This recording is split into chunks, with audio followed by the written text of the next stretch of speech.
मोक्षमार्गस्य नेतारं भेत्तारं कर्मपूर्वताम्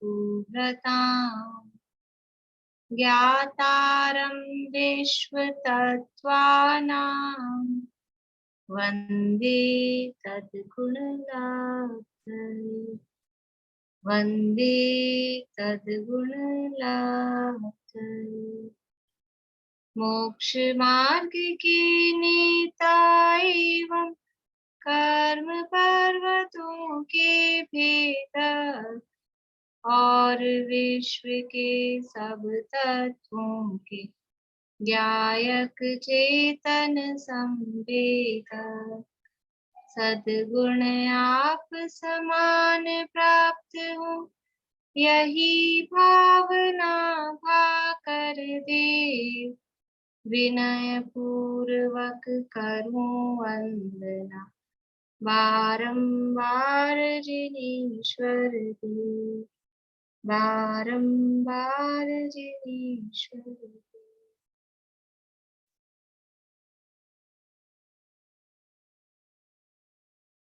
कविता जी आप सूत्र बोलेंगे।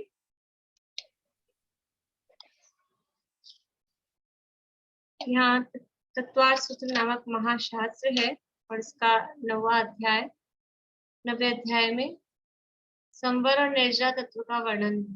तो सबसे पहले संवर का स्वरूप बताया और संवर के कारण बताए कि वो संवर कैसे होता है। सगुप्ती समिति धर्म अनुपेक्षा परिचय चारित्रय तपसा निर्जरा जय। गुप्ती समिति धर्म अनुपेक्षा परिचय चारित्र और तप ये सब संवर के कारण है। उन्हीं में से अनुप्रेक्षाओं की चर्चा अपन कर रहे हैं।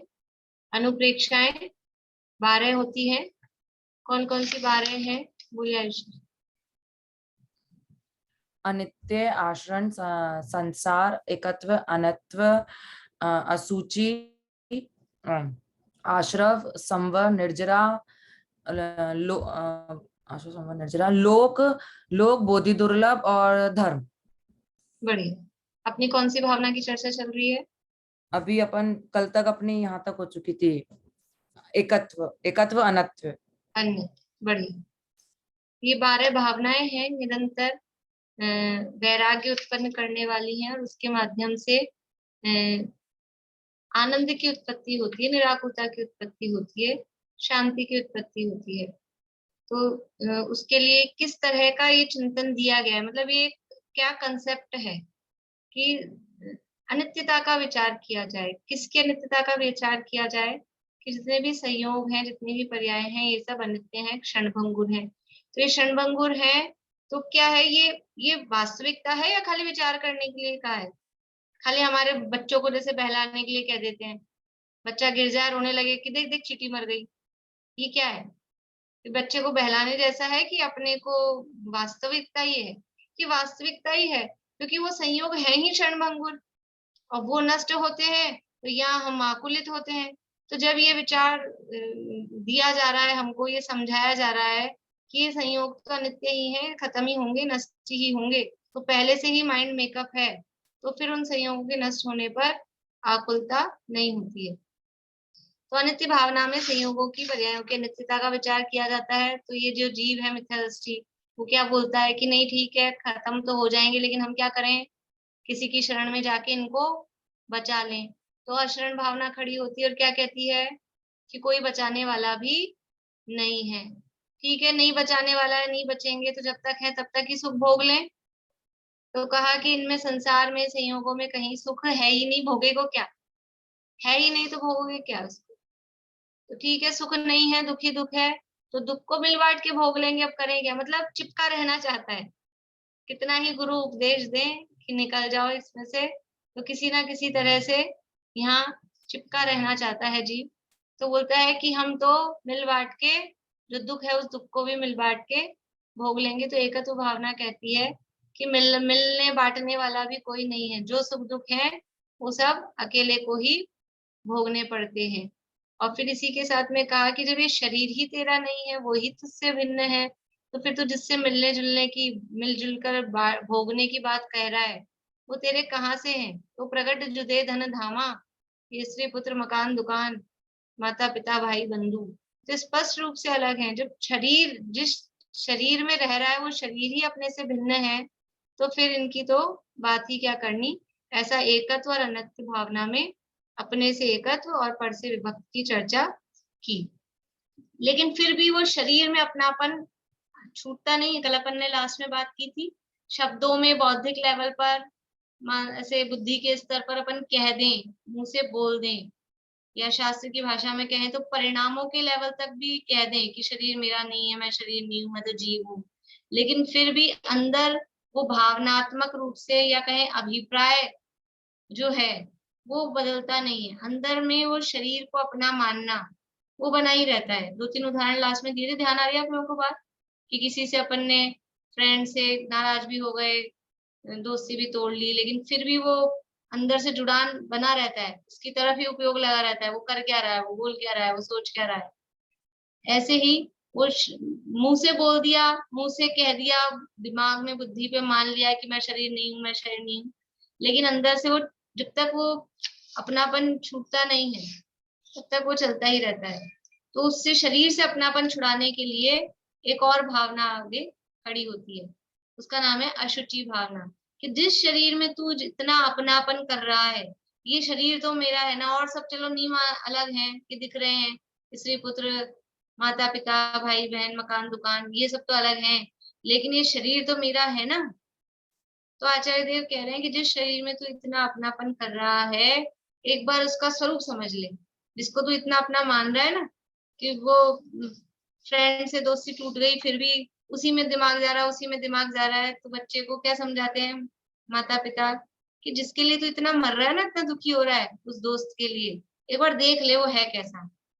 वो ऊपर से इतना अच्छा तेरे को दिखाई दे रहा है, बात मीठा मीठा बोलता है, उसकी असलियत क्या है। और कोई उसकी एक्चुअल वीडियो बना के दिखा दे कि देख कैसा सोच रहा है तेरे बारे में, और ये देख कितना गंदा है, इसका घर देख कैसा है, बाहर से अच्छा बन के आता है, दूसरों के कपड़े पहन पहन के चुरा चुरू के, और ऐसे तो फटे हाल है, ऐसा दिखाए उसको। तो ऐसे ही यहाँ शरीर का स्वरूप बताया जा रहा है कि जिस शरीर को हम अपना मान रहे हैं वो शरीर कैसा है, क्या है शरीर का स्वरूप। दौलत राम जी ने कहा, पल रुधिर राध मल थैली, की कस वसादिते मैली, नव द्वार बहे घिनकारी, अस देह करे किम यारी। पारुल याद है 5वीं ढाल? अभी सुना देना 2-4 दिन में मुझे, ठीक है ना? याद की थी ना? पता ही नहीं कि बहुत से लोग ही गायब हो गए हैं। बहुत सब लोगों ने याद की थी उस समय 5वीं ढाल अपन ने पढ़ी थी 6 ढाल। किस किस ने याद की है, किस किस ने याद रख रखी है। करनी चाहिए। तो 12 भावना ही है ना इसमें, तो खाली 2 छंद शुरू के एक्स्ट्रा है, बस पूरी 12 भावना है। इस बहाने अपने को एक 12 भावना भी याद हो जाती है। क्या कह रहे हैं, शरीर का स्वरूप क्या है? पल रुधिर राध मल थैली। ये शरीर का स्वरूप क्या है? इसमें क्या क्या भरा है? ये जितना अपन इस शरीर को ऊपर से चमकाते हैं, और जरा सी चमड़ी उतर जाए ऊपर की, तो फिर क्या स्वरूप देखना पसंद करते हैं या मुंह फेरते हैं उसको देख के? किसी का एक्सीडेंट हो गया हो, मांस वास निकल जाता है, खून बह रहा होता है, देखा नहीं जाता है लोगों से। हॉस्पिटल में चले जाओ, कहीं इमरजेंसी में कहीं किसी के टांके लग रहे हैं, वहीं ऐसा सब आया है, कोई ऐसा खून निकल रहा है, कुछ हो रहा है, देखा नहीं जाता है। क्या स्वरूप है? रुधिर मांस स्मल, मल मूत्र मांस खून हड्डी, ये तो भरा है, इसमें है क्या? मवाद है। वो मवाद है, वो थोड़ी ज्यादा इकट्ठी हो जाती है, उनसी के रूप में निकलती है, फिर हाथ नहीं लगा सकते हैं, देख नहीं सकते हैं। कुछ लोगों को तो इतनी वो होती है ग्लानी, वही वॉमिटिंग होने लग जाए जरा सा देख ले, इतना सा। और बाहर आ जाता है, देखने में ग्लानी हो रही है, अंदर तो वही भरा ले लेके घूम रहे हैं। भरा क्या है अंदर? शरीर में भरा क्या है? ये तो भरा है, पल रुधिर राध मल थैली, की कस वसादिते मैली। और अंदर तो भरा ही है, और 9 द्वार हैं, 9 द्वार हैं। सबसे ज्यादा द्वार चेहरे पे हैं, जिनमें से निरंतर मल ही मल निकलता है। ये 2 आंख 2 कान ये 2 नाक के छेद, एक मुंह, 9 द्वारों में से 7 द्वार तो चेहरे पे ही हैं, जिस चेहरे को इतना चमकाते रहते हैं, सारा ध्यान उस पे देते हैं। और क्या है, मल निकलता है निरंतर इनमें से, कान हो, आंख हो, नाक हो, मुंह हो। क्या आप क्या बात करो, मुंह में से कोई मल निकलता है क्या? मुंह में से मल नहीं निकलता है। मुंह में हम कुल्ला करें बहुत अच्छे से, 10 बार कुल्ला करें, बिल्कुल कुएं के पानी के बढ़िया मर्यादा का छान के, और 10 बार कुल्ला करके मुंह को क्या कर लिया अपन ने, साफ बिल्कुल। अब मैंने एक रसगुल्ला उठा के अपने मुंह में रखा, और फिर वो क्या है कि पता लगा लास्ट ईयर ये आप कोई आ गए, तो मैंने अभी भी रखा ही है, और मुंह बिल्कुल मैंने धो के साफ किया था, तो मैं निकाल के आपको किसी को तो दे ही नहीं सकते, मना कर रहे हैं। और मैं खुद निकाल के कि अभी रखा है, अभी नहीं, अभी रख लिया मुंह में, लेकिन अभी नहीं खाना था, थोड़ी देर बाद खाएंगे, निकाल के बाहर रख लें और फिर थोड़ी देर बाद खा लें उसको। ये साफ किया था, फिर क्या दिक्कत है? कि यानी वो अशुद्ध मल, ये निरंतर इसमें से लार वगैरह बनती रहती है, ये अशुद्ध है, वो शुद्ध होता ही नहीं है। नाक का, कान का तो मैल, मैल शब्द बोलते ही है अपन, कान में मैल है, मल है वो, आंख में निकलता है, और मलमूत्र आदि वो तो स्पष्ट रूप से मल ही है। ये 9 द्वार बहे घिनकारी, निरंतर ये बहते रहते, इनमें से मल निकलता रहता है। कान में मैल कब बनता है? 1 महीने में, 1 हफ्ते में, रोज रोज जमता है, रोज रोज जमता है। नव द्वार बहे घिनकारी, अस देह करे किम यारी, ऐसे शरीर से क्या दोस्ती कर रहा है? वो पिताजी अपने बच्चे को, उस जिसके लिए वो रो रहा है ना, मित्र के लिए, कि ऐसा है वो जुआरी, शराबी, मध्यमास मधु का सेवन करने वाला और इतना दुष्ट, ऐसे दोस्त के लिए मर रहा है। ऐसा ये शरीर है, ये क्या भरा है इसमें? इसके अलावा जो 10 लक्षण की पूजन है अपनी शौच धर्म वाली, उसमें भी वो शब्द दिए हैं कि मल का घड़ा है जैसे, तो ये बहुदेह मैली सुगुन थैली, यानी ये शरीर कैसा है कि एक ऐसी थैली है जिसमें मल ही मल भरा है। मल का घड़ा, घड़ा है बाहर से, बहुत सुंदर दिख रहा है, आजकल पेंटिंग वेंटिंग वाले आते हैं ना घड़े, बहुत अच्छी पेंटिंग, बहुत अच्छी डिजाइन, बहुत सुंदर है, और अंदर उसमें क्या भर दिया, कीचड़ भर दिया, और अपन अशुद्ध गोबर भर दिया, और ऊपर से अच्छा डेकोरेट कर रखा है, और उसके अपन ने हाथ लगाया, क्या होगा? क्या होगा अपना हाथ? वो बाहर से बहुत सुंदर है, पेंटिंग वेंटिंग हो रही है बढ़िया, बिल्कुल चमचमाता हुआ, वो अशुद्ध है। ऐसा ही ये शरीर मल का घड़ा है, अंदर क्या भरा है इसमें? मल ही मल, मल ही मल भरा हुआ है। और हम बाहर से देखो, कितना अभी गर्मी के दिन चल रहे हैं ना, अभी तो इस बहुत भेद विज्ञान होना चाहिए। सुबह नहाते हैं, नहाने के बाद में कितनी देर ये अपना शरीर यानी बिना पसीने का शुद्ध रहता है, नहाते ही तुरंत ही फिर से ये। गर्मियों में तो अभी तो 9 द्वार कह रहे हैं, गर्मियों में तो पूरा शरीर ही द्वार है। पसीना क्या चीज है? पसीना आता है, ये क्या है? अच्छी चीज है कि मल है? मल है, निरंतर मल निकलता रहता है। और उसको छुपाने के लिए हम क्या करते रहते हैं? पाउडर लगाते हैं, डिओड लगाते हैं, कि परफ्यूम लगाते हैं, उसके बाद भी वो कितनी देर असर करता है? कितनी देर उसका असर रहता है कि नहीं? वो इस तरह के आते हैं, वो टीवी में दिखाते हैं, इतने बजे लगाया था और वो पूरी घड़ी घूम गई और वो चल रहा है। ये सब कहने की बातें हैं, कुछ नहीं है। वो तो शरीर में से भले ही अपन वो दूसरी खुशबू तेज लगा लो, लेकिन क्या शरीर में से मल, वो जो दुर्गंध आना है, वो बंद हो जाती है? नहीं होती है। तो निरंतर ये शरीर में ये मल मूत्र मांस की थैली है, और इस शरीर में निरंतर ये मल ही मल इसमें भरा हुआ है। और ऐसे शरीर से क्या हम राग करते हैं? ऐसे शरीर से राग करना उचित नहीं है। देखिए मंगत राय जी की 12 भावना में जो लाइनें आती है, कुछ लोगों को याद होगी। तू नित पोखे यह सूखे, जो धोवे त्यो मैली, निश दिन करे उपाय देह का रोग दशा फैली। क्या करते हैं? तू नित पोखे यह सूखे, इस शरीर का कितना पोषण करते हैं, निरंतर पोषण करते रहते हैं, और फिर भी क्या होता है? सूखती जाती है कि नहीं हमारा तो वजन बढ़े जा रहा, सूखने की बात कर रहे हो। तो उल्टा लगा लो, तू नित सोखना चाहे, सुखाना चाहे, और ये फूलती जा रही है। हम पोषण करते रहते हैं, खूब खाओ खूब करो, तो भी वो सूखती जाती है। कुछ लोग हैं, मिलते हैं कुछ लोग मुझे, वो बोलते हैं हम तो पानी भी पीते हैं तो हम फूल जाते हैं, और तुम क्या करते हो, उपाय बताओ, सूखे जा रहे हो। उनका हम कुछ नहीं करते हैं, फिर भी शरीर की स्थिति है, ऐसी स्थिति है। कितना ही जब सूखना का इसका होता है, कितना ही पोषण दें, कितना ही खिलाएं, वो पुष्ट नहीं होता है। देखो बचपन में शरीर में वो ग्रोइंग एज अपन बोलते हैं, बढ़ने की उम्र होती है, कुछ वो ध्यान नहीं रखता है बच्चा, क्या क्या नहीं खा जाता है बच्चा। चप्पल मिले तो चप्पल खा जाए, कागज मिले तो कागज खा जाए, और नहीं तो सूसू पाटी करके वही खा जाए। खा जाते हैं बहुत सारे बच्चे, बहुत लगभग 90% के साथ में होता है ये।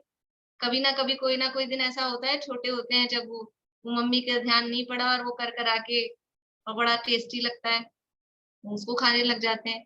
कुछ भी खाते हैं, कुछ भी खाते हैं, कोई ऐसा ध्यान देते हैं मुझे तो ये खाना चाहिए, आम इसमें विटामिन ए है, फिर मुझे ये गाजर खानी चाहिए इसमें विटामिन ए है, और ये वाले में विटामिन वो है। कुछ नहीं ध्यान देते, जो समझ में आता है वो खाते हैं। लेकिन जिन लोगों के अभी बच्चे छोटे हैं, या जिन लोगों को ध्यान हो, हर महीने बच्चों का वेट चार्ट बनता है, बिल्कुल छोटे बच्चों का, इन्फेंट्स जो होते हैं, हर महीने उसका वेट बढ़ता ही है।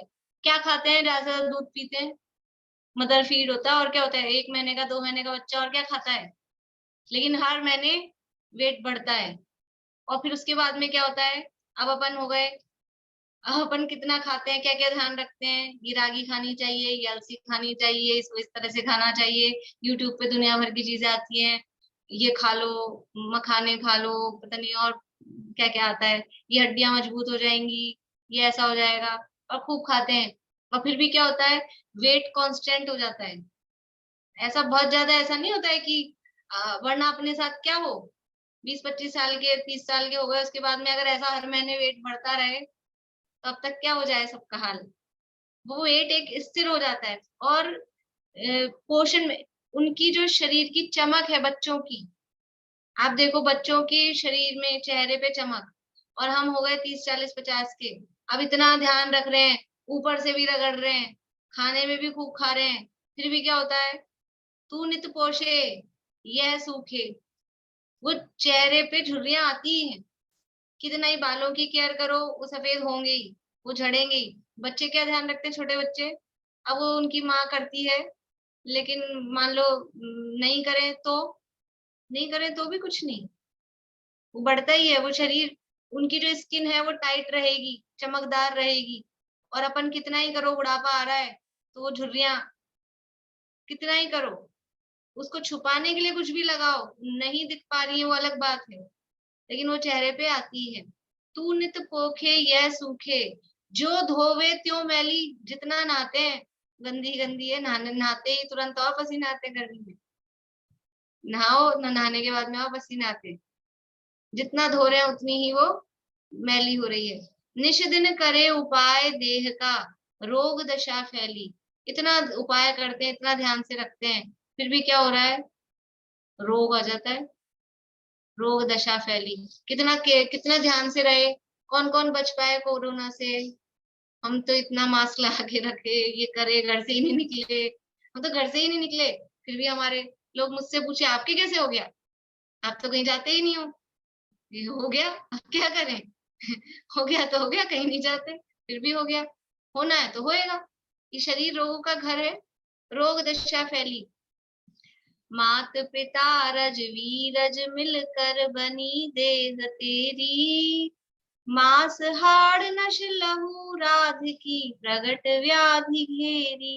ये शरीर बना किस चीज से? इसका रॉ मटेरियल क्या है? ये माता पिता का रजवीर है, वो अत्यंत अपवित्र अशुद्ध पदार्थ, उससे मिलके ये शरीर बना है। तो जिसका उत्पत्ति ही अशुद्ध पदार्थों से हुई है, वो खुद कैसे शुद्ध हो सकता है? जो जिसका मूलभूत जो कारण है बनने का, वही अशुद्ध है। मांस हाड़ नश लहू राध की प्रगट व्याधि गिरी। मांस, हड्डी, खून, मांस, मज्जा, हड्डी, मवाद, ये सब भरी हुई है। और शरीर कैसा है? रोगों से घिरा हुआ है। पता ही नहीं चलता है कि कब कैसे कैसे रोग आ जाए। कल किसी से मिले थे हम, 35 की एज में कैंसर हो गया उनको। सारिका जी छाबड़ा है, विकास जी छाबड़ा की वाइफ, आप लोग जानते होंगे। 35 साल की उम्र में कैंसर, अब ठीक हो गया। तो कल हम पूछ रहे थे उनसे कि भाई अब ठीक है? बोले अभी तो ठीक है, लेकिन फिर भी हो सकता है, वापस भी हो सकता है। ऐसे कैसे? कि बोले वो शरीर में, डॉक्टर्स बताते हैं कि शरीर में सबके बनते हैं वो कैंसर की जो भी मतलब वो जो सेल्स होती हैं, वो सबके शरीर में होती है, लेकिन किसी की बॉडी इस तरह की होती है कि वो उनको इकट्ठा कर लेती है, फिर वो गांठ बन जाती है। और अपनी बॉडी ऐसी है, समझ लो कि वो उसको डिसॉल्व, उसको निकालती रहती है। और किसी की बॉडी नहीं निकाल पाती, वो इकट्ठा हो जाता है, गांठ बन जाती है। अब इनकी बॉडी को ये समझ में आ गया, मतलब समझ में आ गया, मतलब वो इस टाइप की हो गई है कि वो फिर से गांठ बन जाए, फिर से वो इकट्ठी हो जाए। तो क्या करें? कुछ नहीं है, मतलब रोगों का घर है, क्या कर सकते हैं? कौन चला के करता है? चला के तो कोई नहीं करता। अब किसी का शरीर ऐसा है, अब उसको कर्म के साथ लगाओ, वो एक अलग बात है। भी तो यहाँ शरीर की बात चल रही है, कैसे कैसे कुछ भी रोग होते हैं शरीर में सबके। कोई ऐसे हाथ खड़ा करके कह सकता है हम बिल्कुल निरोगी हैं, कुछ भी नहीं है अपने? लगे ही रहते हैं कुछ ना कुछ रोग, हो ही नहीं सकता है। चश्मा लगा हुआ है, ये रोग नहीं है क्या? आंखों पे चश्मा चढ़ा है, ये तो रोग है, आंखें कमजोर हो गई है, ये तो रोग नहीं है एक। सबका ऐसा ही है। अब क्या है ये शरीर? देखो बहुत अच्छी बात है, कह रहे हैं काना पौड़ा पड़ा हाथ यह चूसे तो रोवे, फले अनंत जो धर्म ध्यान की भूमि विषय बोवे। ये जो मनुष्य का शरीर हमको मिला है, ये कैसा है? काना पौंडा, पौंडा मतलब गन्ना। काना गन्ना, काना गन्ना, काना समझते हैं? खराब है, कानी ककड़ी आ जाती है, काने मतलब खराब होते हैं जो। तो गन्ना है, काना है, खराब है, लाल लाल सा नहीं होता है कुछ, ऐसा इस टाइप का गन्ना हो, खराब होता है। तो यदि उसको चूसेंगे, मतलब उसको खाएंगे, काना गन्ना है, उसको खाएंगे तो क्या होगा? रोएगा, वो नुकसान कर जाएगा, खराब है। तो वो जो चूसे तो रोए, मतलब वो तो उसको नुकसान करेगा, वो परेशान होगा। और अगर उस चूस ला, मतलब आपने काना था लेकिन फिर भी उसके रस के लोभ में कि नहीं हम तो चूसेंगे, तो चूस लिया तो खुद को भी नुकसान करेगा और वो बर्बाद हो जाएगा। क्योंकि अब कुछ काम नहीं, चूस लिया आपने, चूसा बेकार थूक दिया, कुछ काम नहीं आया। लेकिन अगर उसको बो दिया जाए, गन्ना कैसे उगता है पता है आप लोगों को? गन्ने की जो बीच बीच में वो गांठें होती है ना, जॉइंट्स आते हैं गन्ने के बीच बीच में। गन्ना तो सबने देखा ही होगा, रजनी जी पहाड़िया, गन्ना तो देखा होगा आप लोगों ने। तो वो गांठ है उसमें, उन गांठों को बो देते हैं। उन गांठों को बोने से वो गन्ने उग जाते हैं, मतलब कोई बीज अलग से नहीं होता है गन्ने का, जैसे और चीजों के बीज होते हैं। वो गांठे ही, गांठों से ही वो गन्ना उगता है। तो यदि वो काना गन्ना आपके हाथ में आया है, आपके पास आया है, और चूस चूस के बर्बाद कर दिया, तो किसी काम का नहीं रहा, बेकार हो गया। लेकिन यदि उसकी गांठों को बो दिया जाए तो क्या होगा? फले अनंत जो धर्म ध्यान की भूमि विषय बोवे। यदि उस काने गन्ने को बो दिया जाए तो उससे जो गन्ने पैदा होंगे वो काने ही होंगे क्या? नहीं, ऐसा कोई नियम नहीं है। उसको बो देंगे और उससे बहुत सारे, एक ही पोर से, पोर बोलते हैं उसको, पर्व पोर, एक ही पोर को बोएंगे तो एक गन्ना उगेगा क्या? ऐसा नहीं होता। एक बीज से कितने सारे और बीज बन, वृक्ष फैलता है, फिर उससे बीज निकलते हैं। ऐसे ही वो एक पोर बोते हैं, उससे बहुत सारे गन्ने उससे उग जाते हैं। कहाँ बोए उसको? खेत में, भूमि में, अच्छी उपजाऊ भूमि में उसको बो दिया जाए तो बहुत सारे वो फैलता है, बहुत सारे गन्ने उससे होते हैं। ऐसे ही ये मनुष्य शरीर मिला है, हम सब मनुष्य हैं, इसलिए मनुष्य शरीर की मुख्यता से बात की है। क्योंकि जो पढ़ रहे हैं वो भी मनुष्य है, जो लिख रहे हैं वो भी मनुष्य हैं, इसलिए औरों की बात नहीं की, मनुष्य की बात की है। ये मनुष्य शरीर मिला है, ये कैसा है? शरीर तो है अत्यंत अशुचि अपवित्र, वो बता दिया ऊपर। कैसा है? कि ये इसको पोषण कर रहे हैं, सूखे जा रहा है, सूखे जा रहा है, और जितना संभाल रहे हैं उतना ही बेकार हो रहा है, दुर्गंध देता है, अपवित्र है। अपवित्र पदार्थों से बना है, ऐसा ये शरीर है। लेकिन इस शरीर को ये क्या है, ये अपवित्रता तो कैसी है, काना गन्ना है, अपवित्र है ना शरीर, इसका मतलब क्या है, काना है, खराब है। ये काने गन्ने के समान ये मनुष्य शरीर है। अब इसको चूसेंगे, मतलब इसको भोगों में लगाएंगे। इस मनुष्य शरीर को यदि भोगों में लगाएंगे तो क्या होगा, रोना पड़ेगा। अभी ये भव भी गया और आगे भी फिर दुर्गति में ही जाने वाला है। जो जीव भोगों में लगेगा तो क्या होगा, दुर्गति में जाएगा। तो यदि इसको चूसा यानी भोगों में लगाया तो रोना पड़ेगा, दुर्गति में जाना पड़ेगा। और अगर इस मनुष्य शरीर का उपयोग किसमें किया, धर्म ध्यान की भूमि विषय, धर्म ध्यान में लगा दिया जाए, इस मनुष्य शरीर से करना, ये किस लिए मिला है मनुष्य शरीर, वास्तव में मनुष्य भाव किस लिए मिला है, ये भाव भोग भोगने के लिए नहीं मिला है। देखो क्या कर रहे हैं हम इस भाव में, खाना खाते हैं, खाते हैं कि नहीं खाते हैं, सब लोग ऐसे बैठे क्यों रहते हैं आप लोग, कठिन प्रश्न थोड़ी ना है, खाते हैं ना खाना, खाना खाते हैं, पानी वानी जूस वूस पीते हैं कि नहीं पीते हैं, वो भी पीते हैं, खाना करते हैं, पीना करते हैं, और फिर क्या करते हैं, हमारे घर में खूब सुख सुविधाएं, नौकर चाकर लगे हैं, सो जाते हैं गर्मी के दिनों में एसी चला के। ये 3 काम करते हैं कि नहीं करते, मेरे हिसाब से 70, 80, 90% लोग ऐसे हैं कि बस ये 3 ही काम करने पड़ते होंगे। 80-90% लोगों के लिए कह रही हूँ मैं, एज के कारण भी, और है भी सब संपन्न भी इस तरह से हैं, और सब बड़े बड़े लोग हैं तो और लोग हैं करने वाले भी। तो खाना पीना सोना, ये 3 काम, ये 3 काम तो पशु भी करते हैं। वो क्या करते हैं, पशु क्या करते हैं, वो भी खाते हैं, पीते हैं, सो जाते हैं, और क्या काम है, उनको कोई कमाना धमाना तोड़ना पड़ता है, बनाना भी नहीं पड़ता है, कहीं से भी मिलता है, खाते हैं, पीते हैं, सो जाते हैं। तो खाना पीना सोना ये तो पशु भी करते हैं, हम क्या है, हम मानव हैं, तो कुछ अंतर तो होना चाहिए। ये मानव, ये मनुष्य जन्म किस लिए मिला है, खाना पीना सोने के लिए नहीं मिला है, ये किस लिए मिला है, ये भाव, भाव का अभाव करने के लिए मिला है, ये भाव भोग भोगने के लिए नहीं मिला है। ये मनुष्य भाव अब आगे हमारे भव नहीं हो, वो काम यहाँ से शुरू हो जाना चाहिए, और बल्कि शुरू नहीं, वो काम ही हो जाए इस भाव में, ऐसा है ये मनुष्य भाव। और मनुष्य भाव पुरुष, लेकिन आप कहोगे अभी पंचम काल है, हम स्त्री हैं, वो है, वो कुछ बाधा नहीं है, काम तो चालू हो जाए। ये भाव भोग भोगने के लिए नहीं मिला है, ये भाव भाव का अभाव करने के लिए मिला है। तो क्या करें, कि काने गन्ने के जैसा ये मनुष्य भाव है, यदि इससे भोग भोगेंगे तो दुर्गति में जाके रोना ही पड़ेगा। तो क्या करें, इस मनुष्य भाव को धर्म ध्यान में लगा दो, इस मनुष्य भाव, इस मनुष्य शरीर के माध्यम से। देखो पशु क्या नहीं कर सकते हैं, खाना पीना सोना तो पशु भी कर रहे हैं, लेकिन वो ये हमारे जैसे धर्म नहीं कर सकते, पूजा पाठ व्रत उपवास जिस तरह से हम कर सकते हैं मनुष्य भाव में। अभी व्यवहार धर्म की भी बात करें अपन, निश्चय धर्म की तो कोई बात नहीं, व्यवहार धर्म की भी बात करें तो मंदिर जाना, स्वाध्याय करना, पूजा करना, पाठ करना, व्रत उपवास करना, ये पशुओं को सुविधा है, ऐसी सुविधा है, कर सकते हैं, नहीं कर सकते। तो हम मनुष्य हैं तो कुछ ऐसा तो करें जो पशुओं से अलग हो। तो मंदिर जाना, व्रत उपवास करना, नियम धर्म पालना, दिन में भी खा रहे हैं, रात में भी खा रहे हैं, तो पशु भी करते हैं। बल्कि पशु, कुछ पशु ऐसे होते हैं वो नियम से रहते हैं।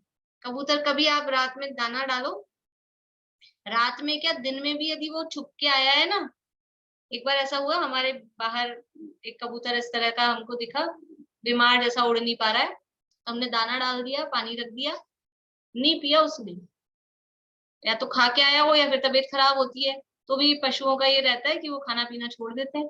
अपने तो तबीयत खराब हो तो और दुगना दुगना डालते जाते हैं कुछ भी, तो वो नियम से चलते हैं। रात में नहीं, गायों की तो आजकल मजबूरी हो गई, वरना गाय भी रात में नहीं खाती कभी भी, लेकिन अब उनको छोड़ते ही रात में मालिक चरने को, तो करे क्या। बाकी कबूतर कभी रात में नहीं खाता हुआ मिलेगा, तो वो तो फिर भी नियम से चलते हैं। और जो निशाचर है, शेर है, वो रात में ही खाएगा, नियम से तो चल रहा है, वो रात में निकलता है अपने शिकार के लिए, रात भी खाना है, भोजन की प्रेरणा नहीं है, लेकिन मतलब नियम। तो ये तो पशु भी करते हैं, हमको कुछ कुछ अलग तो करना चाहिए, वैसे ही हम यूनिक काम करना चाहते हैं, हम कुछ डिफरेंट कपड़े यूनिक पहनना चाहते हैं, बिल्कुल अलग हो, किसी के पास नहीं हो, गहने जेवर भी ऐसे बिल्कुल अलग दिखें। तो कुछ ऐसा करें कि तिरंचों से तो कम से कम अलग दिखे। और ना तो सही कुछ तिरंचों जैसे काम चल रहे हैं अपने। तो ये जो मनुष्य जन्म मिला है, मनुष्य शरीर मिला है, इसके माध्यम से जितना हो सके उतना धर्म कर लिया जाए। फले अनंत जो, यदि इस भाव में हमको देखो भोग भोगेंगे तो भोग भी अच्छे से नहीं भोग पा रहे हैं, वो भाव भी खत्म हो जाएगा। और यदि धर्म कर लेंगे तो क्या होगा, जैसे वो खूब सारे गन्ने पैदा हो गए, ऐसे ही इस भाव में यदि हमने धर्म कर लिया तो अगले जितने भी भाव हमारे बच्चे हैं वो हमारे फिर, ऐसा नहीं अनंत भाव बचे हैं, 2 4 5 जो भी भाव बचे हों, वो भाव फिर हमारे आराम से स्वर्ग में जाएंगे, फिर वहां से आके मनुष्य बनेंगे। सम्यक दृष्टि जीव स्वर्ग में जाता है तो हीन देव नहीं बनता है, आभि योग्य किल्बिषिक, हीन देव नहीं बनता है, अच्छा देव बनता है। और देव भी मनुष्य में आता है सम्यक दृष्टि। तो ऐसा नहीं है दरिद्री हो गया, हीन अंग वाला हो गया, नीच कुल वाला हो गया, नहीं, उच्च कुल वाला अच्छा बढ़िया सब सर्वांग, सब अंग अच्छे, राजा बनेगा कि सेठ बनेगा, यही बनेगा। तो वो धर्म ध्यान में यदि लगा दिया जाए इस भाव को, तो फिर आगे के 2 4 जो भाव बचे हैं वो भी अच्छे से गुजर जाते हैं। तो काना पौंडा पड़ा हाथ यह चूसे तो रोवे, फले अनंत जो धर्म ध्यान की भूमि विषय बोवे, केसर चंदन पुष्प सुगंधित वस्तु देख सारी, देह परसते होय अपावन निष दिन मल जारी। ये कैसा है शरीर, केसर लगाओ, चंदन लगाओ, फूल लगाओ, सुगंधित वस्तुएं, पुराने जमाने में ये चलती थी। आजकल वो परफ्यूम वर्फ्यूम हो गए हैं, तो केसर लगाते थे, चंदन लगाते थे, शरीर पे उसका लेप लगाते थे, ठंडक रहे, खुशबू रहे, और फूल वगैरह इसका यूज लेते थे। लेकिन वो सब क्या है, देह परस्ते, शरीर के स्पर्श होते ही वो क्या होते हैं, अपावन हो जाते हैं, पवित्र हो जाते हैं। निरंतर इस शरीर से मल ही मल निकलता है। इस तरह का ये शरीर से जो हमको राग आ रहा है, इतना उसमें अपनापन आ रहा है, उस शरीर से अपनापन छुड़ाने के लिए ये जो भावना है, अशुचि भावना, इस शरीर से अपनापन छुड़ाने के लिए यहाँ पर बता रही है। देखिए ये वाली अपन भावना पढ़ते हैं, जो डॉक्टर हुकुमचंद जी भारी वाली अपन पढ़ते हैं।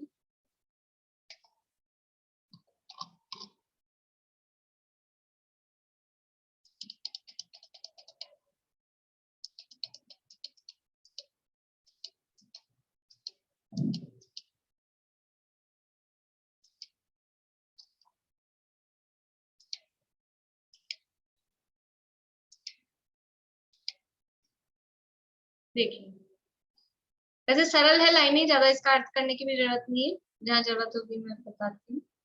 जिस देह को निज जान कर नित रम रहा, जिस देह में, जिस देह को निज मान कर रच पच रहा, जिस देह में, जिस देह में अनुराग है, एकत्व है, जिस देह में क्षण एक भी सोचा कभी क्या, क्या भरा उस देह में। जिस शरीर में इतना हमको एकत्व है, अनुराग है, रच रहे हैं, पच रहे हैं, हमारा काम क्या होता है सुबह से उठ के सारा, किसके लिए करते हैं, शरीर के लिए चलता है सारा काम। मैक्सिमम टाइम किचन में जा रहा है, तो वो किस लिए काम हो रहे हैं, सब शरीर के लिए।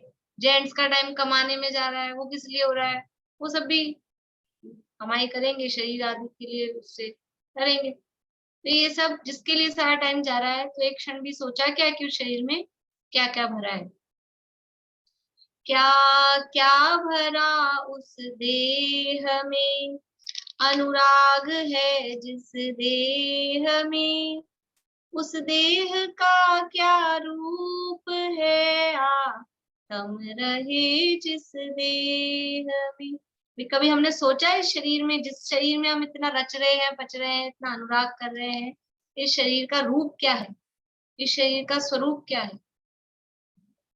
मलिन मल पल रुधिर की कस वसा का आवास है, जड़ रूप है तन किंतु इसमें चेतना का वास है। शरीर इतना दुर्गंधित है, इसमें दुर्गंधित ये मवाद है, मल है, खून है, चमड़ी, चर्बी, ये सब भरी हुई है, जड़ है, जड़ रूप है, लेकिन फिर भी क्या है, इसमें चेतना का वास है, इसमें चैतन्य स्वरूपी भगवान आत्मा वो इसमें रहता है।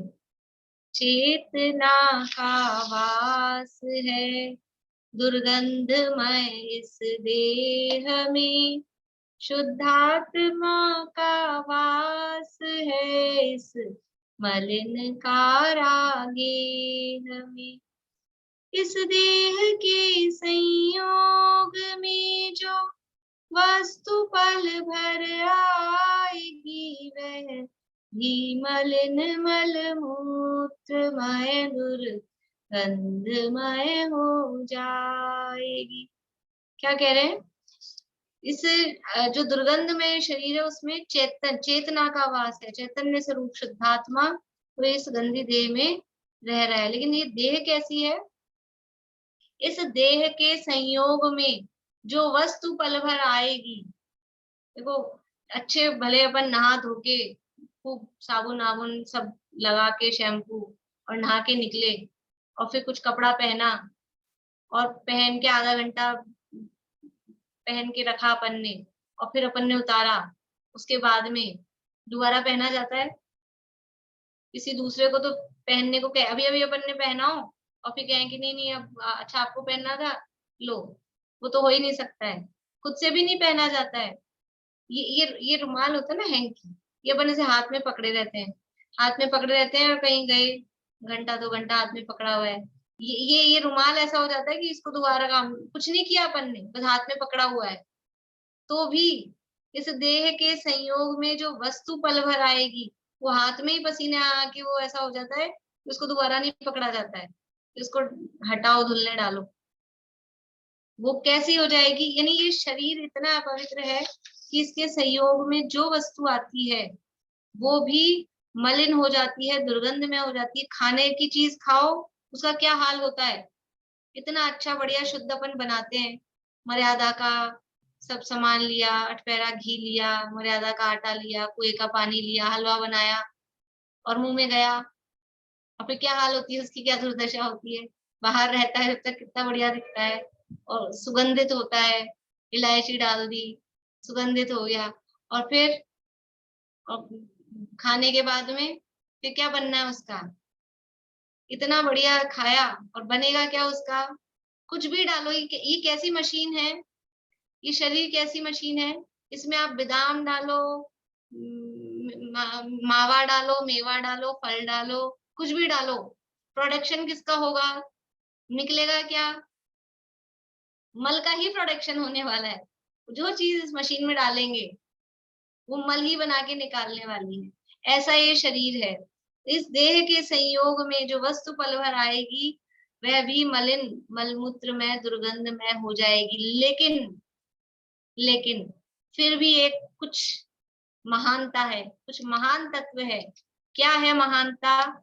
देखिए, किंतु रह इस देह में निर्मल रहा जो आत्मा, वह गेय है, श्रद्धेय है, बस ध्येय भी वह आत्मा।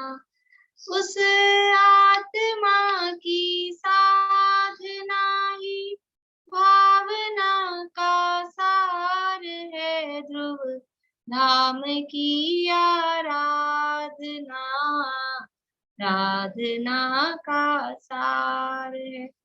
ऊपर क्या कहा? किंतु रह इस देह के संयोग में जो वस्तु पल भर आएगी वह भी मलिन मलमूत्र में दुर्गंध में हो जाएगी, किंतु रह इस देह में निर्मल रहा जो आत्मा। यानी इस देह के संयोग में, इस देह के संपर्क में जो वस्तु आ रही है वो भी मलिन हो रही है, दुर्गंध में हो रही है, और ये आत्मा कब से है शरीर के संयोग में? परंपरा से देखें तो अनादिकाल से है, और इस भाव की अपेक्षा से देखें तो 40 साल, 50 साल, 60 साल, 70 साल, जिसके जितने हो गए हों, तब से है। तो भी किंतु रहे इस देह में निर्मल रहा जो आत्मा। ये आत्मा कैसा महान तत्व है कि 20 साल से, 30 साल से, 40, 50, 60, 70, 80 साल से इस शरीर के साथ में है, तो भी इस शरीर की थोड़ी भी दुर्गंध उस आत्मा में नहीं आई, इस शरीर की थोड़ी सी भी मलिनता उस आत्मा में नहीं आई। ये जो खून मांस हड्डी, ये थोड़े भी इनकी जो दुर्गंध है वो आत्मा में नहीं आती। किंतु रहे इस देह में निर्मल रहा जो आत्मा, वह ज्ञेय है, श्रद्धेय है, बस ध्येय भी वह। तो उसको हमको अपना ध्येय बनाना है, उसका ध्यान करना है, शरीर का ध्यान नहीं करना है। शरीर तो अशुचि है, अपवित्र है, मलिन है, जड़ है, और इस अशुचि जड़ मलिन शरीर में रहता हुआ भी जो निर्मल रहा, उसके साथ रहने पर भी जरा सा भी वो इफेक्टेड नहीं हुआ, ऐसा जो मैं शुद्धात्म तत्व हूँ, वो शुद्धात्मा, वो ही हमारा ध्यान का ध्येय है, ध्यान का विषय है, ज्ञान का विषय है, श्रद्धान का विषय है। वह ज्ञेय है, श्रद्धेय है, बस ध्येय भी वह आत्मा। और उस आत्मा की साधना ही इस भावना का, अशुचि भावना का सार क्या है कि अपनी आत्मा की साधना करना। अशुचि शरीर से दृष्टि हटाकर, ये शरीर कैसा है, हमारा सारा उपयोग किसमें लग रहा था? शरीर में। शरीर को अपना मान के इसके पोषण में, इसकी सुख सुविधाओं में सारा दिमाग, सारा उपयोग यानी माइंड भी उसमें लग रहा था। शरीर की जितनी ताकत थी वो भी उसमें लग रही थी। जितनी आर्थिक, ज्यादा पैसा किसमें खर्च हो रहा है? किसमें खर्च होता है? तो शरीर पे खर्च होता है। पहले उसको सजाने संवारने में, और बुढ़ापा आ जाए तो वो दवाइयों में, इलाज में, इसी में खर्च हो। किस में खर्च हो रहा है? इसी में तो खर्च हो रहा है। तो जितना हमारा यानी आर्थिक, शारीरिक, मानसिक जो हमारे एफर्ट्स हैं, जो हमारा श्रम है, वो सारा इस शरीर के उसमें लग रहा है। तो वहां से उपयोग को हटाकर और फिर क्या करें, शरीर पे से उपयोग को लगाकर इस आत्मा की साधना, जितना समय शक्ति हम इस शरीर के लिए दे रहे हैं, थोड़ा सा भी टाइम, थोड़ी सी भी शक्ति हम अपनी आत्मा के लिए दें, तो क्या से क्या नहीं हो जाए। वही वो जो कहा था, फले अनंत जो धर्म ध्यान की भूमि विषय भोगे। जितना हम इसको अभी भोगों में लगा रहे हैं, उतना क्या बोलते हैं ना, दुर्जन है ये शरीर। एक और इसी तरह की वैराग्य भावना में आता है, दुर्जन देह स्वभाव बराबर। ये शरीर और दुर्जन, इन दोनों का स्वभाव एक सा है। क्योंकि दुर्जन जो दुष्ट आदमी होता है ना, उसका जितना भला करो उतना वो अपना बुरा करता है।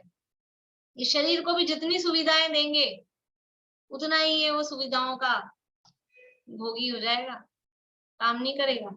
आप जिस बॉडी पार्ट से काम लेना बंद कर दोगे, जाम हो जाते हैं। कुछ लोगों के ये पैरों में, घुटनों में दर्द क्यों इतना हो जाता है? ये नहीं चलते हैं। डॉक्टर बोलते हैं घुटनों में दर्द हो रहा है तो वॉक करो, चलो। हाँ, हम बैठे रहते हैं कि घुटनों में दर्द हो रहा है तो उसको और सुविधा देते हैं। जितना इससे काम लेंगे उतना ही ये चलेगा। दुर्जन के दुर्जन समझते हैं। सांप, कहावत है, सांप को दूध पिलाओ, क्या होता है? सांप को दूध पिलाओ तो बनेगा क्या? उसमें से प्रोडक्शन क्या होगा? जहर ही बनेगा। ऐसे ही शरीर को जितना हम पोषण देंगे, तो भी इसका तो स्वभाव क्या है, मल निकालना। और जितनी सुख सुविधाओं में देंगे वैसा ही वो भोगी हो जाता है। इसलिए दुर्जन देह स्वभाव बराबर, मूरख प्रीति बढ़ावे, राचन जोग स्वरूप न याको, विरचन जोग से। ये भी देखिए, ये मैं पढ़ देती हूँ मैं आपको। ये वैराग्य भुदरदास जी की है, ये भी अच्छी है। देखिए मैं शेयर करती हूँ, आप लोग भी पढ़िएगा।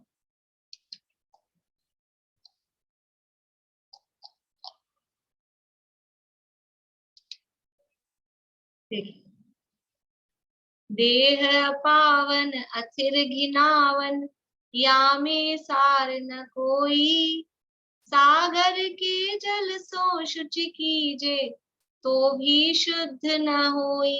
कितनी अशुचि है ये शरीर, कितना अपवित्र है। सागर के जल से भी धोएंगे ना मतलब इतना सारा पानी लगा देंगे तो भी ये शुद्ध नहीं होगी। सात कुधात मई मल मूरत चाम लपेटी सोहे, अंतर देखत या सम जग में अवर अपावन को है। सात कुधात में यही खून मांस मट्टी हड्डी ये मल मूत्र सब भरे हुए हैं, ऊपर से चमड़ी लपेट दी। ऐसा कहते हैं वरक चांदी का चढ़ा है गोबर की मिठाई पर। ये शरीर कैसा है? गोबर की मिठाई बनाई और चांदी का वरक लगा दो ऊपर से, तो ऐसा ही है ये शरीर। ये ऊपर से चमड़ी है जो थोड़ी चिकनी चुपड़ी दिखती है, अंदर तो सब मल मल ही भरा है। तो इसके समान अवर यानी और कोई दूसरा अपवित्र इसके समान नहीं है। नवमल द्वार स्रवेन शिवासर, नाम लिए गिन आवे, व्याधि उपाधि अनेक जहाँ तहाँ, कौन सुधी सुख पावे। वही बातें हैं। नवमल द्वार स्रवे यानी श्राव होता है, बहते रहते हैं। निशिवासर रात दिन, जिनका नाम लेने में हमको घिन आती है। अनेक प्रकार की व्याधियां यहाँ पर होती हैं, कौन उसमें सुख प्राप्त कर सकता है। पोषत तो दुख दोष करे अति, शोषत सुख उपजावे, दुर्जन देह स्वभाव बराबर, मूरख प्रीति बढ़ावे। राचन जोग स्वरूप नया को, विरचन जोग सही है, यह तन पाय महातप कीजे, या में सार यही है। ये शरीर मिला है, इसका सार क्या है? ये शरीर मिला है तो तप कर लो। ये शरीर मिला है, इसको प्राप्त करके तप कर लो तो कुछ काम आ जाएगा, नहीं तो इसका कोई स्वरूप नहीं है।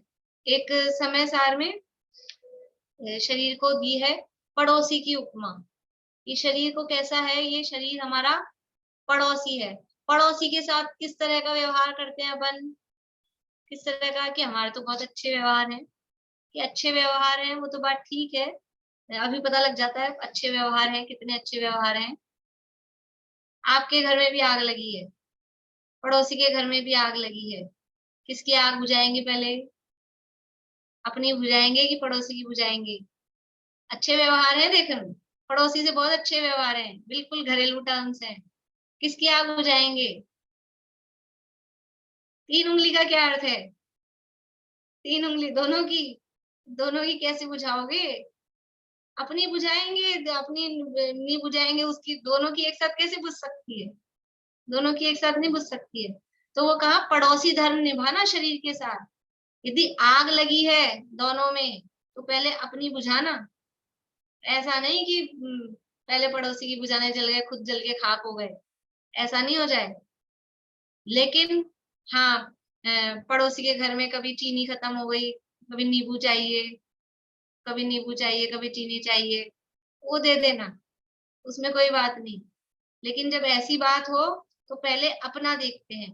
तो ये शरीर पड़ोसी है, पड़ोसी है। देखो जब तक अगर अपने घर में आग नहीं लगी है तो फिर क्या करते हैं? पड़ोसी की लगी है, बिल्कुल जी जान से उसकी आग बुझाने की कोशिश करते हैं। लेकिन अगर अपने में भी लगी है तो पहले अपनी बुझाई जाती है। तो ये शरीर हमारा पड़ोसी है। हमारा पड़ोसी है मतलब मैं कौन हूँ? आत्मा, जीव, और ये शरीर पड़ोसी है, दोनों साथ साथ ही रहते हैं, पास पास में ही है। ये पड़ोसी है। तो शरीर में भूख प्यास की आग लगी है, शरीर में भूख प्यास की आग लगी है, तो क्या करना कि उसकी आग बुझाना। कुछ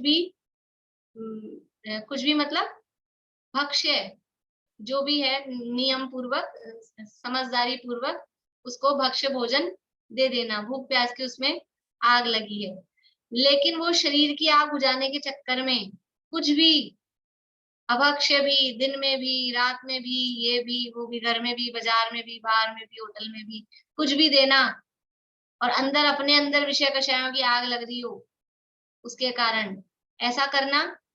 वो पड़ोसी की आग बुझाने के चक्कर में अपने घर में आग लग जाए, ऐसा काम करना, ऐसा काम नहीं करना। तो पड़ोसी धर्म निभाना मतलब कि उसको ये शरीर हमारा जो असली काम है, धर्म ध्यान का काम होता रहे, देखो, शरीर में भूख प्यास की इस तरह की आग लगेगी तो हमारा उपयोग धर्म ध्यान में भी नहीं लगेगा। तो मैंने एक बार बताया था आपको मुनिराजों के वो आहार लेने के कारण, तो उसमें गर्त पूरण, पेट का खड्डा भरना है। तो भी जैसा भी स्वादिष्ट बिना स्वादिष्ट जैसा भी भोजन मिला, खड्डा भर लिया। ऐसा ही इस शरीर को उतना देना, उतना देना कि ये हमारे सिर पे नहीं चढ़ जाए। जैसे नौकर को रखते हैं ना, कि उतना प्यार से रखते हैं, लेकिन इतना भी नहीं कि वही मालिक बन के बैठ जाए, हमारे सिर पे आ जाए, ऐसा नहीं। तो इस शरीर को भी उस तरह से रखना कि हमारा जो काम है, हमारा जो प्रयोजन है, धर्म ध्यान, धर्म साधना, वो निराकुलता से चलती रहे। और उतना तो इसको देना, लेकिन ये हमारे पे हावी हो जाए और हमारी धर्म साधना ही उसके कारण बिगड़ जाए, हो ही नहीं पाए, ऐसा काम नहीं करना। तो ये अशुचि भावना में शरीर से विरक्ति उत्पन्न कराने के लिए, क्योंकि सारा हमारा जो ध्यान है, उपयोग है, वो इस शरीर में लगा हुआ है, तो शरीर से विरक्ति कराने के लिए इस शरीर का स्वरूप बताया जाता है कि वास्तव में इतना गंदा, ऐसे अशुचि अपवित्र शरीर है, इसमें क्यों इतना रचते पचते हो, इतना क्यों इसमें उपयोग लगाते हो। और शरीर से भेद विज्ञान भी होता है कि शरीर का स्वभाव अलग है, जड़ है, ये जड़ तू चेतन, ये अचेतन और तू चेतन, इस तरह से शरीर से भेद विज्ञान और शरीर की अशुचिता इस अशुचि भावना में बताई जाती है। तो इस तरह से यहाँ पर 6 भावनाएं, अनित्य, अशरण, संसार, एकत्व, अन्यत्व और अशुचि, ये 6 भावनाएं हैं। ये 6 भावनाओं में हमने देखा कि हमको निरंतर वैराग्य की उत्पत्ति आ रही है। संयोग अनित्य है, अशरण है, संसार में कहीं सुख नहीं है, कोई किसी का मैं अकेला ही हूँ, कोई किसी का साथ देने वाला नहीं है, और ये जिसको मैं अपना मान रहा था, ये भी अत्यंत अशुचि, अपवित्र और अलग ही जाति का है, जड़ है, अचेतन है। ऐसा करके, ये सारा विचार करके हमारे अंदर वैराग्य वैराग्य वैराग्य उत्पन्न हुआ। तो हमारी जो वैराग्य उत्पन्न होता है, तो भाव भूमि कठोर नहीं हो पाती, वो नरम पड़ती है। और भूमि नरम पड़ती है, तब उसमें बीज डाला जाए तो पौधा उगता है। कठोर भूमि में बीज डालेंगे, वो अंदर ही नहीं प्रवेश करेगा, इधर उधर उड़ जाएगा, कहीं बेकार हो जाएगा। तो अब ये हमारी भाव भूमि नरम हुई है कि नहीं हुई, 6 भावनाओं का विचार अपन ने किया, कुछ नरमाई आई कि नहीं आई, कुछ विचार खाली एक यहीं पढ़ते हैं कि दिन में कुछ विचार चलता है, ये इनका स्वरूप विचार करना चाहिए हम। खाली अभी कोर्स नहीं है अपना, ये कि कोर्स पूरा कर लिया, सुन लिया 1 घंटा, ऐसा नहीं। ये 12 भावनाओं का चिंतन निरंतर चलना चाहिए, जिसके कारण से वैराग्य की उत्पत्ति हो। तो ये वैराग्य की उत्पत्ति इन 6 भावनाओं के माध्यम से हुई। ये 6 भावनाएं वैराग्य उत्पादक है। अब ये जब हमारी भाव भूमि तैयार हो गई, तो अब वास्तविक जो तत्वों का स्वरूप है और आत्मा की उपलब्धि से हो, ऐसे तत्वों का स्वरूप अब आगे की 6 भावनाओं में बताएंगे। इसकी चर्चा अपन कल करेंगे, आश्रव भावना की। अभी किसी को प्रश्न तो नहीं होगा मेरे ख्याल से। चलिए, जिनवाणी से करते हैं।